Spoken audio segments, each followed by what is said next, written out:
Mueller has wrapped up, and House Democrats, they could be ramping up. Now, on your screen, as you see, is a list of all the probes they're conducting into the Trump administration. And now, several committees, they also want the Attorney General, William Barr, to testify about how he is handling the report.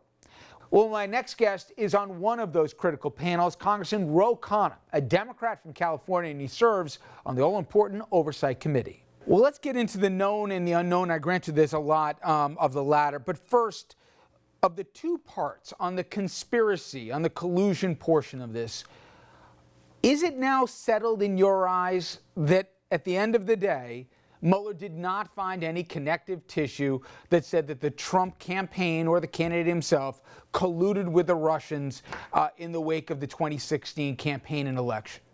Well, he certainly didn't prosecute a criminal conspiracy, but what he did find is that the Russians clearly interfered with our elections. They hacked the DNC.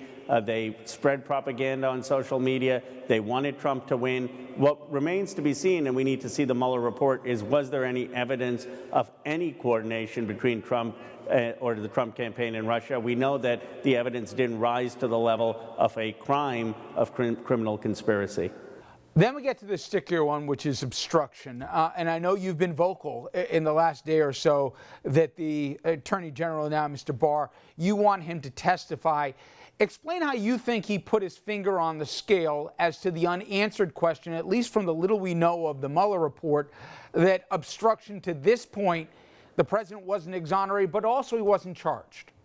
Well, Richard, Bob Mueller spent 2 years investigating this. He compiled methodically all the evidence, and he wasn't prepared to decide whether the president had broken the law or not. He wanted that to go to the American public and to Congress to debate. And then here comes William Barr, and in 48 hours makes a judgment on exonerating the president. It was completely inappropriate. Bob Mueller, if he had wanted the Justice Department's input, would have consulted William Barr and put that in the report. He obviously didn't because he wanted this to go to Congress. So we need William Barr to explain why he jumped the gun, why he issued an opinion, when this is really something that should have been for Congress to decide. You know, spoke to a former U.S. attorney and a deputy AG who says one way or the other, the report is going to get released. Do you share that confidence that at the end of the day, you, Congress, and we, the American people, are going to see this report for ourselves? Or are you more concerned than not that this is going to get put in basically a cabinet somewhere and we're only going to get the top line findings?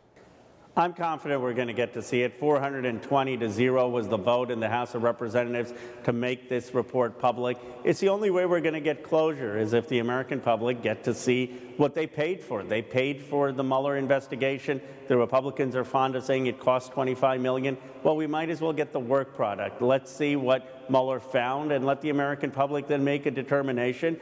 And if the public thinks that there was nothing wrong, then we've always said we'll accept the Mueller findings. We just want to make sure that it's public. So, Congressman, and I hope you're right here, that we all get to see the report. You already said that you wanted to have the Attorney General come before Congress and testify. Who else do you think we need to hear from?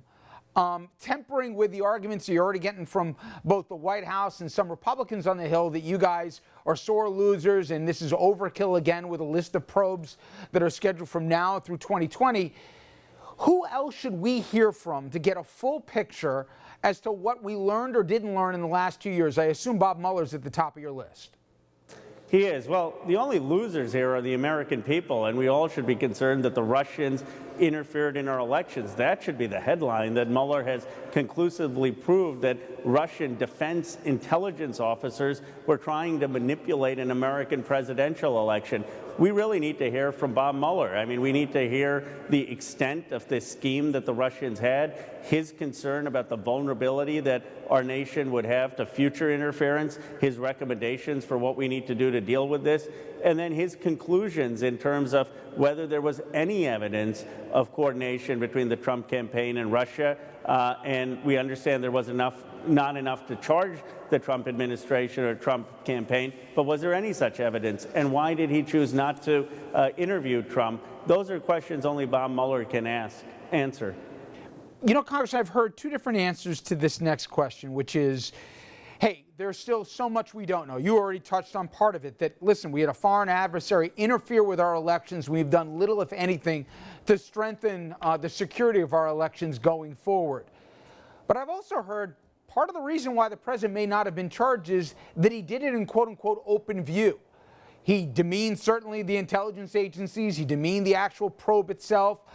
He talked openly of wanting to get rid of people and even fired the FBI director on television for that Russia thing, etc. Are you looking to hold more people accountable potentially through these probes? Or are you looking to change maybe even the laws as it relates to special probes going forward? Are you trying to fix a future problem, or are you trying to hold more people accountable for maybe past misdeeds? That's a great question. The answer is both. I mean, it's not an excuse to say that you obstructed justice on television. Imagine if someone has committed a crime, a robbery or a murder, and then they go on television and say, if anyone is going to go testify, I'm going to go hurt them. We would say that they're obstructing justice. So just because the president may have done this publicly doesn't exonerate them. One possibility is that the president's obstruction actually prevented Mueller from getting the evidence he needed on the conspiracy issue. So we need to do two things. We need to find out who possibly broke the law. And if the conclusion is that the president or his subordinates didn't break the law, then as you suggest, we may need to strengthen the law to make sure that conduct right now that's unseemly or that comes close to the line, but which intuitively we know doesn't feel right, that Congress acts to codify that so that a future president doesn't take these kind of liberties. Well, you and your committee, Congressman, are going to have a very interesting year ahead of you, to put it politely. Congressman Khanna, thank you for the time. Thank you, Richard, for having me on tonight. Up next, as everybody focuses on the Mueller probe, understandably, it is easy to lose track of some of the other things that are going on with this president, including the president unbelievably going after John McCain 7 months after the senator passed away. It's mostly crickets here from fellow Republicans who are not willing, for reasons unknown to me, to take on Trump, even to defend a war hero and one of their own who obviously can't defend himself.